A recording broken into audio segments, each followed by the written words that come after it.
Turning Point USA's proudly hosted 2021 event, the Gen Free Tour. Joining us on stage tonight, Charlie Kirk. We are proud to be here in San Diego, California. Let's get this started. Now, welcoming to the stage, Charlie Kirk.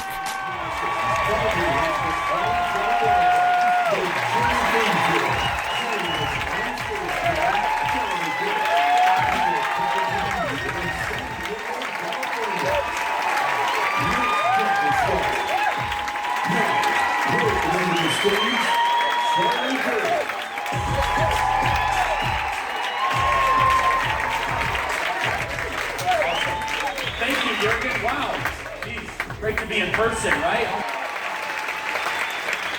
I've had the opportunity to travel the country the last year. I've spoken to over 50 churches, and I have been, some would say, a vocal critic of pastors not speaking out on what I consider to be the critical moment for our freedom. And this pastor in this church, all of you, you've been courageous the last year. You opened your church, you spoke out on the issues of the day, and you're being led very, very well. And so, Jurgen, thank you for opening the church for all this. Who's going to save us? Well, we're going to talk about that because it's you. And it's your action. We're going to talk about that. But the people that are stepping up every single day are right down here in purple shirts. It's the Turning Point USA students on campus. And they say, you know what? I am going to tell the world that I'm a conservative. I might get kicked out of fraternity or sorority, lose some friends, less likely to get a job. But I'm going to speak out for our nation and our country and for freedom.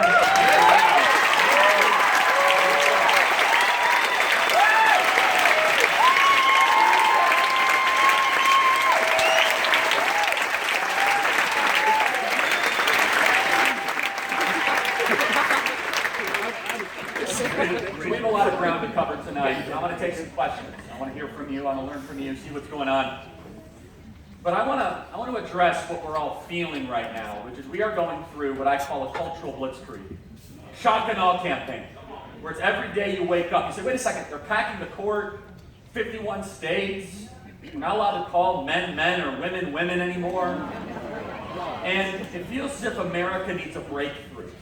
That those of us that love our nation, that remember, I don't know, 10 years ago, when we judged people based on values and character, not on skin color. We feel as if our voice is not always being represented. We feel as if we are getting hammered every single day, where your kids are being taught to hate themselves and hate the nation, that your children, you send them off to college, you're afraid they're going to come back as atheists that don't share your values. It's time for those of us that believe in freedom and believe in liberty and ultimate purpose. It's time for us to reflect on how did we get here and what can we do about it. So here's what I'm not going to do tonight. I'm not going to give you false hope. I'm not going to do that. Amen. Can't stand it. I call it hopium, where it feels good, but it doesn't do good. Instead, we are going to talk about what every single person here tonight can do to contest for your freedom and liberty. And guess what? You're closer than you might think. And now, so Turning Point USA, we're a 501c3. And so we take no opinion on this at all whatsoever, but you can guess my personal opinion. The recall's happening in California.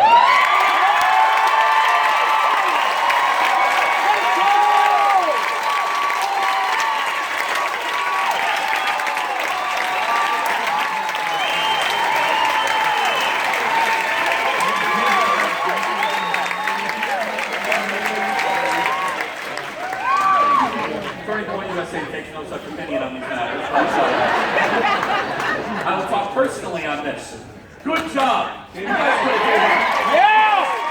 Those of you that circulated those petitions, those of you that believe that tyranny needs to be challenged, good job. Because today the Secretary of State begrudgingly announced they could not find enough signature verification. Isn't it weird how they do signature verifications now? I thought they're not allowed to do that.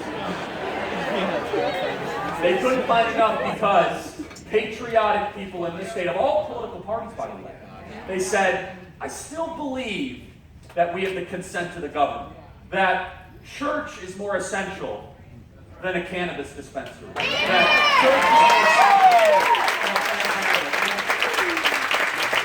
happening here, that's what gives me hope. It's one of the things I really want to talk about tonight, which is what I'm seeing in California, is that you have no reason to do what you just did. You have every reason to have just submitted. Sit down and obey. Do what you're told. Why circulate the signatures? This state can never be won.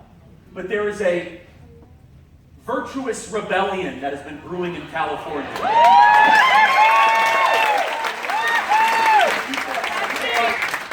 I get it. We're losing population. We're the laughing stock of the entire country. But I still believe in this ideal that the people we put in office, we're there because we gave them permission. They don't give us permission to go worship our Creator. They don't give us permission to open our business. And they don't give you permission for you to be able to educate your children. And Governor Newsom, your time is up.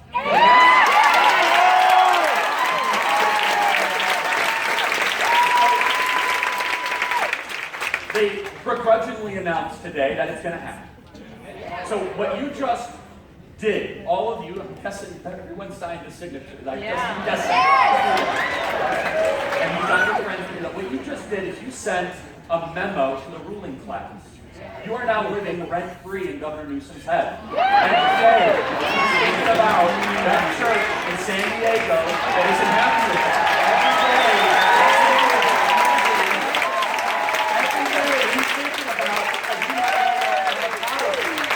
This is what's important. That's all they care about is power. We care about truth. We care about bringing people to ultimate purpose. For them, their end game is being in charge. So for Governor Newsom, you just challenged the thing that he cares about most. All of you that signed those petitions and you got your friends involved, you said, you know what? This government is a citizen government. It's a compact, it's a contract, and the consent to the governed was completely obliterated in the last year.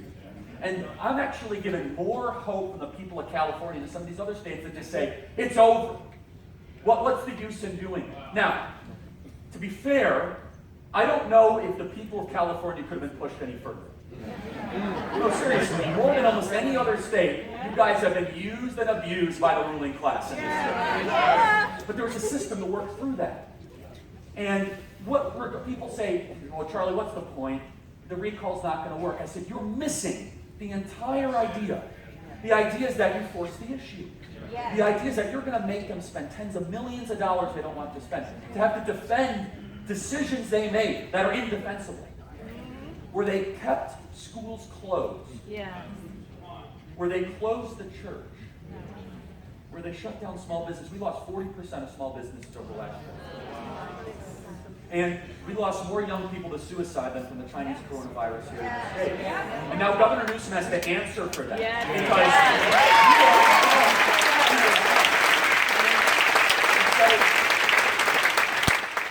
it gives me great hope. I love when people that have truth play offense. I love when people know what's good in the world, because we have ultimate purpose. And not everyone here is a Christian. I want to first of all say, welcome to this church. We're going to talk a little about why I believe what I believe. Because what's happening right now is we have people that are drinking from the streams of liberty that are unifying together, and sometimes they find themselves in a church, and they say, I never thought I would have been in a church in a million years. What's amazing, though, is that Aristotle famously said politics is the ultimate form of community because it combines morality and sociability. Is that now politics is bringing people together. Is that this idea that we know something's wrong and dramatic action is necessary is actually convening people that otherwise would never be in the same room together. And so I love when people play offense. I love when I see new ideas of pushing back. I can't stand bullies. Pushing back against bullies and people in charge. And so it's worthy taking a step back and asking ourselves the question, what happened in the last year? How did we get at this moment right now where I believe our freedoms and our liberties are more fragile than ever? So there's been 3 inflection points. And this church and Jurgen passed all 3. But most churches across the country did not. Most people in America did not. The first of which was our handling of the virus. Let me be very clear. Not the virus itself. The virus itself is a very real threat for a very specific group of population in this country. However, our handling of the virus, I will submit to you, did far more damage than the virus ever would. That's right. That our handling of the virus destroyed our way of life, our freedom, our liberty, mental health, alcoholism, drug use, and we had an immature, reactionary response to the Chinese coronavirus. And we all know people that have been impacted by it. However, we also know even more people that have had their lives probably permanently altered because of our reaction. I get 2 weeks. I get a month. I even get 6 weeks. But then at some point you have to say, are we keeping ourselves locked down because I hope nothing bad happens to me, or because I actually want to pursue virtue and understand what liberty really is? Liberty's hard, everybody. It's really hard. It is actually the human norm to not live in liberty. Most of human beings have lived being completely dominated by another human. You know that the number one exercise that humanity has participated in history is trying to dominate other people. Wars, slavery, transportation of other people. This idea that you get to be born in a system where you do have some capacity to speak, to gather, to pursue your own destiny. That's really, really rare. In fact, so you should ask yourself the obvious question, which they won't teach you in college because there's no wisdom in most colleges. No, why there's no wisdom? It says it very clearly. The fear of the Lord, there is wisdom. There's no God, there's no wisdom in our colleges.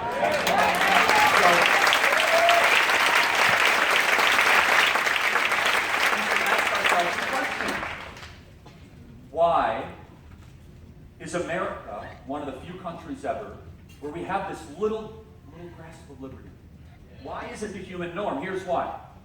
Generally, people want to be taken care of. Because when you decide that I don't want to be taken care of every single day and be told what to do, I'm going to have to take responsibility for my own actions. As soon as you take that step of responsibility, that's tough. Because then you got to take ownership for your actions. It's easier to say, lock me down, 2 masks in my shower, send me my check in the mail, turn on Netflix, Hulu, deliver me the packages and boxes, and I will do as you tell me to do. I won't leave my house at gunpoint. That's easier. You know what's hard? Saying, man, I know how this virus operates. I'm going to act accordingly. I'm going to take care of people that need it. But I'm also not going to allow the lockdown measures to dominate my life or the life of people around me, especially when you see 14, 15, 16, 17, 18-year-olds that are going to have permanent mental health issues because of what we just talked about. The people that inflict the pain upon themselves. So our reaction to this virus, I would argue, is going to go down as one of the worst mistakes in America. In fact, a state like Florida that opened up fully in May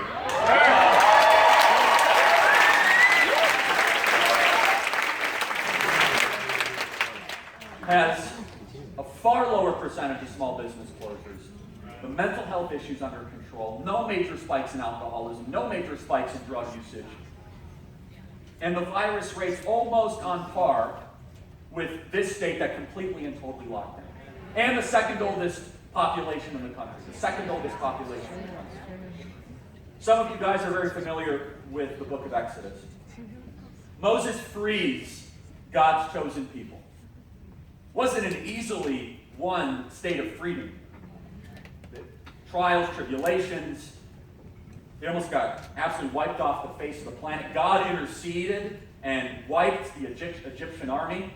So how do God's chosen people thank God a couple chapters later? They're in the wilderness. They're living free, right? That's the human ideal. That's what we should want. Instead they say, man, who's this Moses guy? This guy, you're the problem. And they say, Moses, take us back to Egypt. What they're saying is, take us back to slavery. So at least we ate meat. We ate better. We ate better as slaves. Now, by the way, they had all their food provided for them. They had everything they needed. It is the temptation of our nature to want to retreat into a place of being taken care of. It's tempting, isn't it? We all know it. Because as soon as you speak out, you step out, you're a little exposed. You're going to have to account for your actions, take responsibility for who you are and what you do. But I'll tell you this, those of us that love freedom and liberty, we know that liberty is not doing whatever you want to do, however you want to do it. No. See, that's a false way that we teach young people liberty. Liberty is the pursuit of virtue. What is virtue? Virtue is the state of being where your decisions and what you do will not put you in a state of perpetual bondage. So for example, I could do whatever I want to do. I'm a state of liberty. You guys, if you've met alcoholics or you've met people that are unfortunately addicted to substances or a lot of things young people deal with, going to websites they shouldn't be going to and trafficking things on the websites that they should be looking at, you're a slave to that. So the liberty that we've always had as the American ideal is the pursuit of the proper way for human beings to interact in this chaotic world. So the lockdown, we decided to throw away this idea of American liberty and say, you know what, we're going to trust the experts. So we created this new phenomenon in America called this cable news medical expert. It's a really bizarre thing. They've been wrong about everything since they ever opened their mouth. Dr. Fauci should have been fired on day one.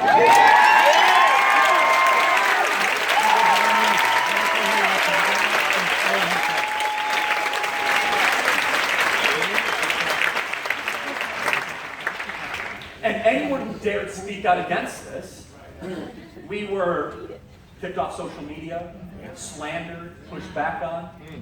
And I'm here to tell you that this whole experiment that we just went through is not going away. This is a harbinger for things to come. It is. We're going to talk about what we can do about it. Aristotle, who I really enjoy, one of the great classic writers, he wrote about things that are eternal, which is what we call wisdom. Right? There's the things that change and the things that don't change. There's practical knowledge and eternal knowledge. So practical knowledge is who's the governor of California, Gavin Newsom, for now. Right? So that's practical. For now. Emphasis on the for now. Eternal knowledge are things that never change. No matter what your professors tell you in school, human beings will act in a predictable pattern. It's built into who we are. It's in our fallen state of nature. So Aristotle observed human behavior and wrote extensively about it. Much of the Christian faith can be discovered through reading Aristotle, an objective way of looking at reason in the natural world. So Aristotle wrote extensively about tyranny. I want you to listen to this carefully. Tyrants preserve themselves by not letting there be any schools or other group gatherings for leisure pursuits, and doing everything possible that will keep all the people as unknown to one another. I wonder what keeps people unknown to one another. As possible, since familiarity breeds a greater degree of mutual trust. What if I told you that they're trying to have you trust your neighbor less? What if I told you, by mandating that you walk around that no one can see each other all day long, where you have a 6-year-old that's supposed to wear a mask, and let me just say this plainly, that's child abuse.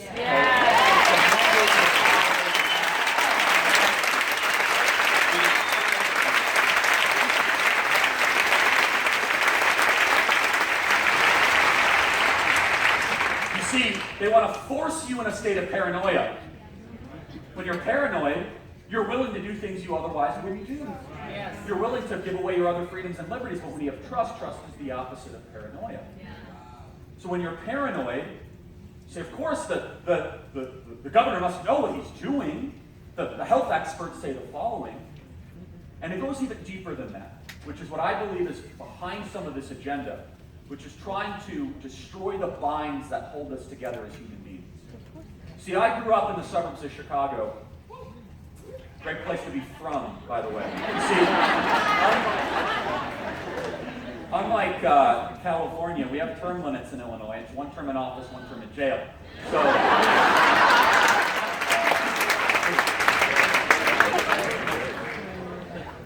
I got more. So my grandmother was from the north side of Chicago, passed away in the mid-1990s, lifelong Republican, she's been voting Democrat ever since.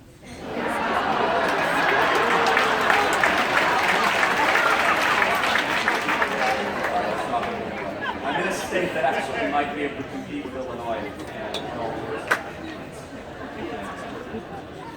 Is that they want to break the trust between one another. So I grew up in the suburbs of Chicago. I went to a multiracial high school. I was a minority in the high school I went to as a white man. 53% of my high school was English as a second language. And we never went around talking about skin color. We talked about values and character. Who was a good person? And we really got along well. In fact, we weren't given these racial diversity seminars or this nonsense on white privilege or this garbage about how we're systemically racist. Instead, we said, why are you acting like a fool? Stop it. Like, act a certain way and you're going to get a certain reward. In fact, if I went around 10 years ago, I feel like I'm talking about a different America, a different time.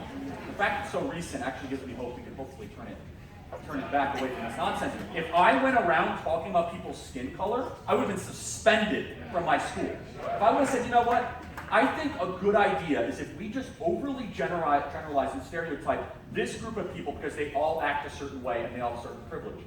Decent people who used to run the high school I went to would have said, that's incredibly racist. Because it is.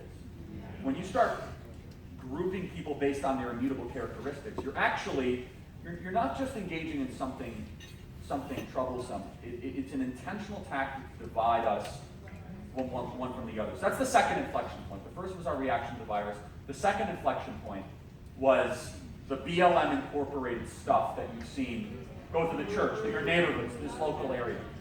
And so, let me be very clear. Racism is not of the Lord. It is a sin. Racism is not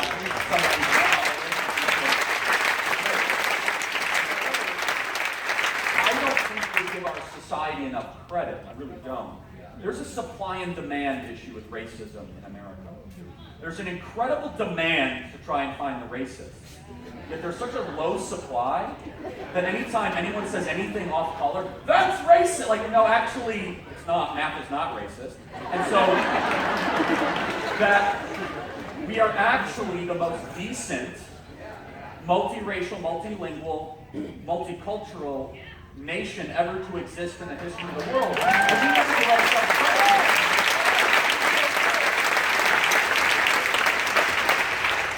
So we saw how that happened over the last year, and I spoke out about that early, because I have very little patience for people that are willing to intentionally get into the exercise, or at least the practice of tearing one against each other.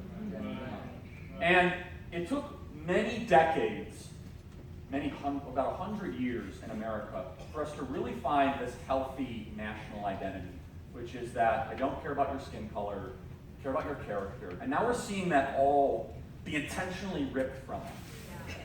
And understand that there's a motivation behind this. And the motivation is that they want you walking around thinking about your skin color and other people's skin color. It says very clearly in the Bible, neither slave nor Greek nor Jew, we are all one in Jesus Christ.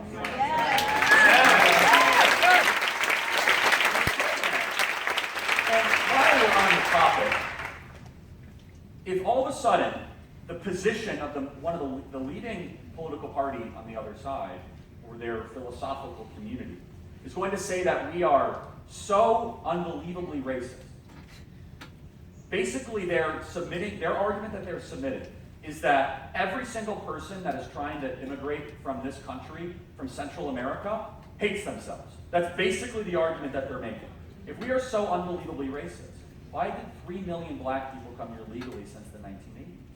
If we're so racist, why is it that Asian Americans are far richer on average than white Americans in our country? In fact, if you actually account for the most important bearing on a human being's success in America is whether or not you were raised with a mother and a father.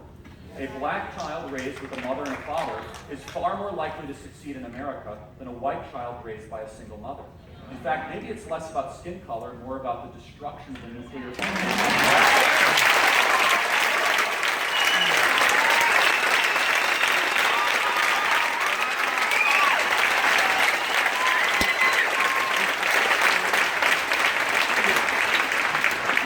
And then the third inflection point is the election. Man, I worked hard at that.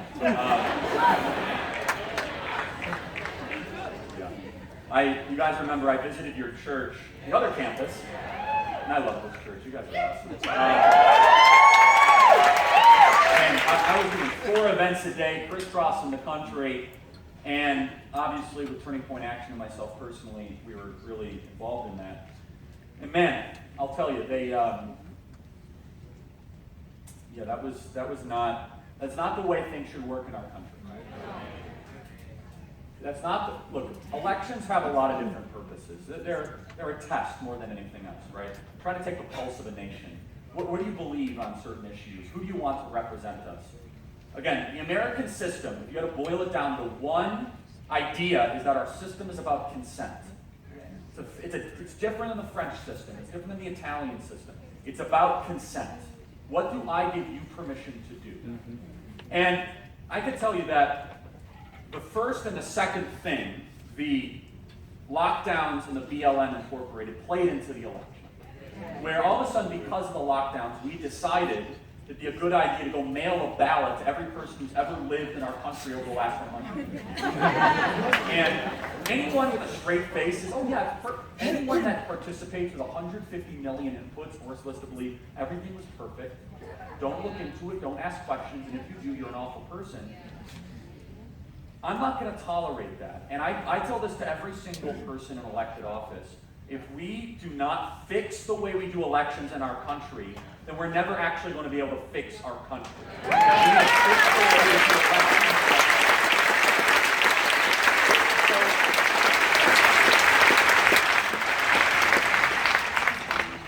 This is not a small thing. Elections are pressure release valves. They're ways that we are able to peacefully tell our leaders we're not happy with you. We want a different direction. Maybe we are happy with you. And when people no longer think your elections work, and then you dare ask a couple questions about it, and you say, sit down, you're an awful person, there's nothing there, then all of a sudden you're really intentionally pushing the boundaries of this constitutional republic. This republic is the consent of the government, the people. So how do we actually get that consent exercised and vocalized? You might be called all these awful names at work. You might be called these awful names on social media. You might be just completely attacked all the time. But when you get into that voting booth, you have that opportunity to just say, this guy, go fight for me. And if all of a sudden you think that someone might be tearing up that ballot, or there's 10 more ballots that you've never thought of that are going to be coming in, at least the idea of it, if you even have that cross your mind, and you're not 100% certain, then all of a sudden that's an attack on the integrity of the entire government. So here's what I can't understand. If the people on the left are so confident that this system worked perfectly, they should want to open the books and prove how much they learned.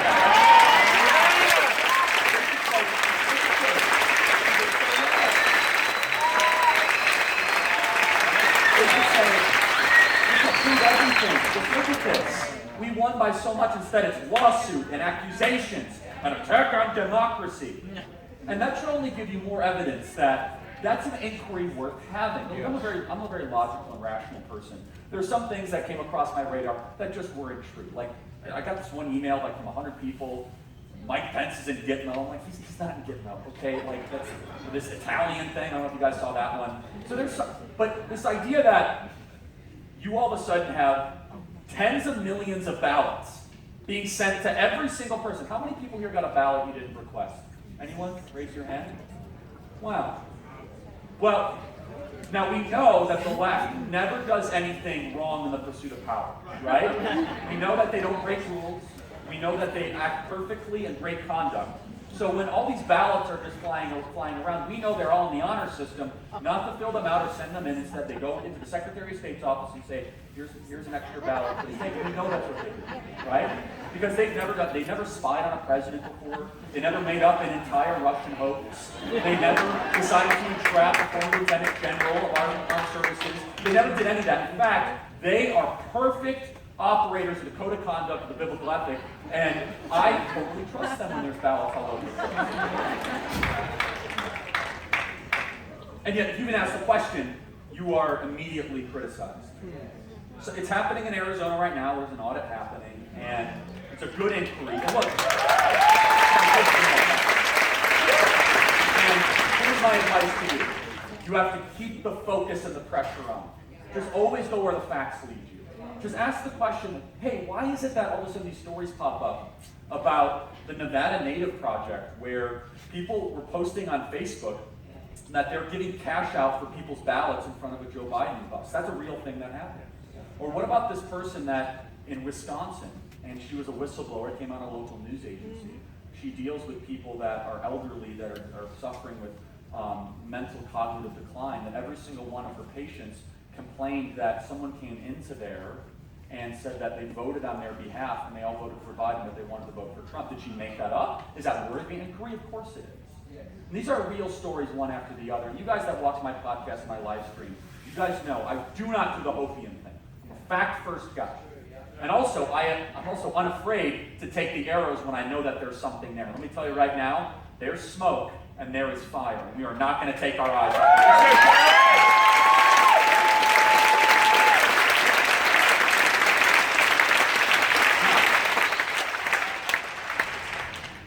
So those are the three inflection points. And I'm having my friend Greg Denham's there, who does a great job, church right down the street. And Greg and Irving and Rob McCoy and so many others, they've been courageous pastors. And a lot of you felt like, I gave it my all this last election. I'm burned out. I get your emails. I see your messages. I gave it everything I got. Well, look, I actually had to make a decision. I made a decision in late January that I am going to go above and beyond and say yes to every speaking event and to do 2 podcasts a day, and we expanded our radio show because I knew more than ever that they wanted us to give it. That it was a deliberate strategy through that all-out cultural blitzkrieg. And I use that term blitzkrieg intentionally. And many of you might not be familiar with that because I don't know what they teach in these schools, like Maya Angelou or like, I don't know what they do. Okay, so a blitzkrieg was a type of military tactic that was used by the National Socialist Workers' Party of Germany in the late 1930s, early 40s, against particularly what's known as the Blitz in downtown London. The great Winston Churchill, the greatest man of the 20th century, who we can thank Western civilization wasn't smashed to ruins since then. And we're going to reference him later. A blitzkrieg is more psychological warfare than it's actual warfare. It was always, in the declassified documents, the National Socialist Workers' Party of Germany admitted they wanted to break the will of the British people. They wanted them to give up more than anything else. They knew they were not going to be able to have enough casualties to actually make a meaningful difference. But they bombed at night, loudly, in your face. They wanted people to be talking during the day. Is it worth it? Can we win? You see, more than anything else, they wanted to convince the British people that there was no hope. I know a lot of you, whether you want to admit it or not, because it comes across my radar screen a lot, even my own thought process, I'm going to say, oh my goodness. I mean, we're looking at Dr. Seuss is gone, and Aunt Jemima, and California school curriculum.